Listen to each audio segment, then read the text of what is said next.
वर्षातील राज्यशास्त्र विभागातील सर्व विद्यार्थ्यांचं या तासिकेमध्ये स्वागत आहे। विद्यार्थी मित्रांनो, आपण राज्यशास्त्राचा 6वा पेपर आंतरराष्ट्रीय संबंध याबद्दल माहिती पाहत आहोत। या पेपरमधील जो प्रकरण आहे राष्ट्रीय सत्तेचे घटक, त्या राष्ट्रीय सत्तेच्या घटकामध्ये आपण पहिला घटक पाहिलेला आहे भौगोलिक घटक। भौगोलिक घटकामध्ये स्थान किंवा स्थिती, तर आकार किंवा विस्तार आणि भौगोलिक सीमा, त्याचबरोबर स्थलाकृती हे आपण पाहिलेलं आहे। ज्या राष्ट्राला हे मी सांगितलेले मुद्दे व्यवस्थित घेतले असतील त्या राष्ट्राची राष्ट्रीय सत्तेमध्ये नक्कीच भर पडत असते।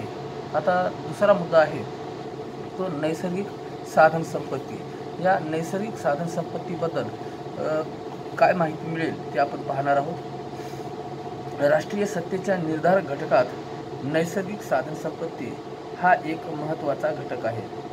मित्रांनो, नैसर्गिक साधन संपत्ती ज्या देशात मोठ्या प्रमाणात उपलब्ध आहे तो देश आर्थिकदृष्ट्या आणि लष्करीदृष्ट्या शक्तिसंपन्न असतो। नैसर्गिक साधन संपत्ती हा एक राष्ट्रीय सत्तेचा स्थिर घटक आहे। कच्च्या मालाशिवाय राष्ट्राचा औद्योगिक विकास, कृषी विकास, कच्च्या मालाशिवाय राष्ट्राचा औद्योगिक विकास, कृषी विकास व अन्नधान्याची संपन्नता याशिवाय राष्ट्राचा विकास होऊ शकत नाही। खनिज संपत्ती, अन्नधान्य, वनस्पती यांचा समावेश नैसर्गिक साधन संपत्तीमध्ये होत असतो। मित्रांनो, राष्ट्रीय सत्तेच्या निर्धारक घटकापैकी एक स्थिर घटक म्हणून नैसर्गिक किंवा प्राकृतिक संसाधने हे आहेत। वर्तमान काळात प्रत्येक राष्ट्रसत्ता विज्ञान तंत्रज्ञानाच्या आधारे प्रगतीला प्राधान्य देत आहे, मात्र उद्योगाला लागणारी नैसर्गिक साधन संपत्ती त्या राष्ट्राकडे नसेल तर तिला परदेशातून कच्चा माल आणून त्यावर प्रक्रिया करणे अधिक खर्चिक असते। तसे झाल्यास उत्पादन खर्च वाढतो, परिणामी जागतिक स्पर्धेत टिकाव धरणे अत्यंत कठीण बनते। म्हणूनच उद्योगासाठी प्राकृतिक साधनांचे महत्त्व बनते। म्हणूनच उद्योगासाठी प्राकृतिक साधनाचे महत्त्व अनन्यसाधारण आहे। मित्रांनो, त्यात मानवी घटकांच्या पालनपोषणासाठी अन्नधान्याचे महत्त्व कुणालाही नाकारता येत नाही। म्हणूनच नैसर्गिक साधन संपत्तीमध्ये अन्नधान्य व खनिज द्रव्यांचा अभ्यास लक्षात घ्यावा लागतो, कारण राज्याने नैसर्गिक साधन संपत्तीच्या बाबतीत स्वयंपूर्ण असले पाहिजे। ज्या राष्ट्राकडे नैसर्गिक साधन संपत्ती विपुल प्रमाणात आहे त्यापेक्षा त्या राष्ट्राकडे नैसर्गिक संसाधन विपुल प्रमाणात आहे त्यापेक्षा त्या राष्ट्राकडे याची उणीव आहे, त्यांना त्याचे महत्त्व अधिक जाणवत राहते। अशी परावलंबी राष्ट्रे आंतरराष्ट्रीय राजकारणात स्वाभिमानाने राहण्यात त्यांच्यावर मर्यादा पडतात। म्हणूनच देशाची नैसर्गिक साधन संपत्ती राष्ट्राची मिळकत असते। अलीकडच्या विज्ञान तंत्रज्ञानाच्या प्रगतीमुळे नैसर्गिक साधन संपत्तीबाबत प्रत्येक राष्ट्र सजग झालेले आहे। नैसर्गिक साधन संपत्तीच्या प्राप्तीसाठी जागतिक स्तरावर स्पर्धा सुरू झाली आहे। मॉर्गेनथॉर यांच्या मते नैसर्गिक साधन संपत्ती दोन प्रकारची असते, एक अन्नधान्य तर दुसरे खनिज द्रव्य। मित्रांनो, पुढचा मुद्दा जर आपण पाहिला तर लोकसंख्या। या लोकसंख्येच्या बाबतीमध्ये आपण पाहूया, लोकसंख्या हा राष्ट्रीय सत्तेचा महत्त्वाचा आधार मानला जातो। देशाच्या संरक्षण व उत्पादनासाठी त्याची आवश्यकता असते। प्राचीन काळी तर अधिक लोकसंख्या हे राष्ट्राचे गौरवाचे लक्षण मानले जात होते। अधिक लोकसंख्या संरक्षणासाठी अधिक सैन्य पुरवू शकते, तसेच उत्पादनासाठी अधिक कामगार सुद्धा पुरवू शकते। यामुळे राष्ट्र प्रबळ बनते। लोकसंख्या ही त्या देशाची आवश्यकते एवढी असावी, ती फार कमी किंवा फार जास्त असू नये. राज्यशास्त्राचा जनक अरिस्टॉटल यांनी म्हटले आहे, आज जास्त लोकसंख्या हा फारसा महत्त्वाचा भाग राहिला नसून गुणवत्ता व अधिक महत्त्वाचा भाग बनलेला आहे. लोकसंख्या किती आहे यापेक्षा त्या लोकांमध्ये गुणवत्ता किती आहे, लोकसंख्या किती आहे यापेक्षा त्या लोकांमध्ये निरोगी लोक किती आहेत, दीर्घायुषी लोक किती आहेत, त्याचबरोबर निर्व्यसनी लोक किती आहेत, संशोधक लोक किती आहेत, यावरून त्या राष्ट्राचा विकास, त्या राष्ट्राची प्रगती महत्त्वाची असते. जर केवळ कामगार असून चालणार नाही, तर कुशल कामगार, बौद्धिक पातळी उंचावलेले लोक ज्या राष्ट्राकडे असतील त्या राष्ट्राच्या प्रगतीमध्ये निश्चितपणे वाढ होत असते. मित्रांनो, तंत्रविज्ञानाचा जर आपण विचार केला तर राष्ट्राच्या परराष्ट्र धोरणावर तंत्रज्ञानाचा फार मोठा प्रभाव पडत असतो. तंत्रविज्ञानाच्या अत्याधिक विकासामुळे मानवी जीवनाच्या प्रत्येक क्षेत्रावर त्याचा प्रभाव निर्माण झाला आहे. आधुनिक तंत्रज्ञानामुळे युद्धतंत्रात आमूलाग्र बदल झाला आहे.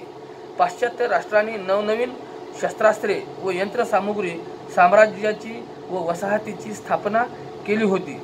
आज अमेरिकेत प्रगत तंत्रज्ञानामुळे विविध क्षेपणास्त्रे, अंतराळयान व उपग्रहाची निर्मिती केल्यामुळे जगात एक महासत्ता म्हणून ओळखली जात आहे. औद्योगिक व तांत्रिक विकास केवळ राष्ट्रीय सत्तेचा पाया मजबूत करीत नाही, तर आंतरराष्ट्रीय राजकारणावरही त्याचा परिणाम होत असतो. मित्रांनो, आता पुढचा मुद्दा पाहिला तर विचार प्रणाली. आंतरराष्ट्रीय संबंधात विचार प्रणाली अत्यंत महत्त्व प्राप्त केली आहे.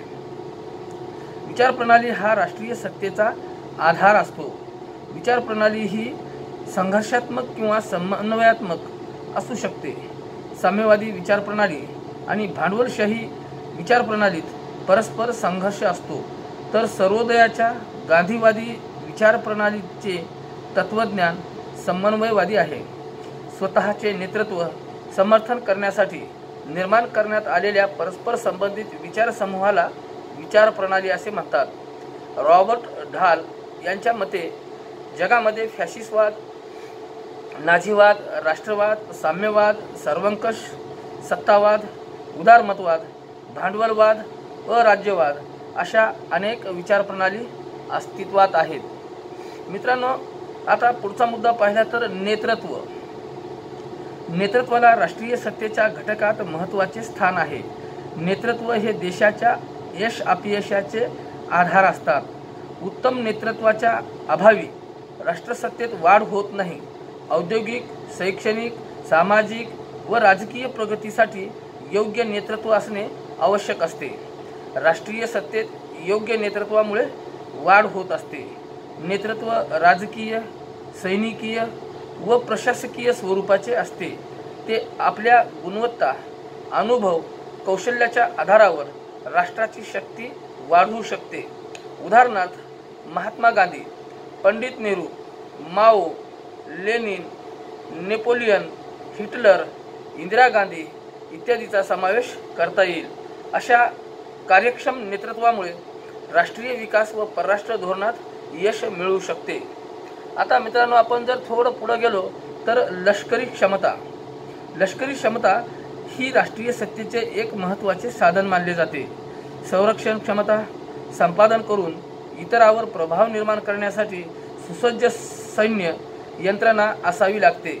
ज्या देशाकडे प्रगत सैन्य व्यवस्था अशी आहे तो देश बलशाली समजला जातो. म्हणून लष्करी क्षमता हा राष्ट्रसत्तेचा महत्त्वाचा घटक मानला जातो. अशा पद्धतीने आपण राष्ट्रीय सत्तेच्या घटकांच्या एका मुद्द्याचा अभ्यास पाहत आहोत. तर आता पुढचा मुद्दा आहे राष्ट्रीय चारित्र्य. राष्ट्रीय चारित्र्य राष्ट्रीय सत्तेचा महत्त्वपूर्ण घटक आहे. व्यक्ती आपल्या हितापेक्षा राष्ट्राच्या हिताला प्राधान्य देते, याला राष्ट्रीय चारित्र्य म्हटले जाते. राष्ट्रीय चारित्र्यात संस्कृती, देशाची मूल्य, देशाबद्दल प्रेम यांना प्राधान्य दिले जाते. राष्ट्राची प्रगती ही राष्ट्रीय चारित्र्यावर अवलंबून असते. पुढचा मुद्दा पाहिला तर राजकीय पद्धती. राष्ट्रीय सत्तेच्या निर्धारक घटकात राजकीय पद्धती याचा उल्लेख केला जातो. राष्ट्राला विकासात अमुक एक राजकीय पद्धतीच योग्य आहे असे म्हणता येणार नाही. प्रत्येक पद्धतीत काही गुणदोष असतात. राजकीय पद्धतीचा राष्ट्रीय सत्तेवर परिणाम होत असतो, परंतु ही लोकांच्या मानसिक वृत्तीशी व संस्कृतीशी एकरूप झाली पाहिजे. राजकीय पद्धतीत प्रशासन निपक्षपाती व कार्यक्षम असले पाहिजे. मित्रांनो, आता कार्यक्षम लोकशाही. आता कार्यक्षम नोकर वर्गामुळे राष्ट्रीय सत्तेमध्ये वाढ होऊ शकते. नोकर वर्ग हा प्रामाणिक, कार्यक्षम व निपक्षपाती असावा लागतो. युद्ध किंवा शांतता या दोन्ही स्थितीत भ्रष्टाचार व कार्यक्षम राष्ट्राला अधोगतीकडे घेऊन जाते.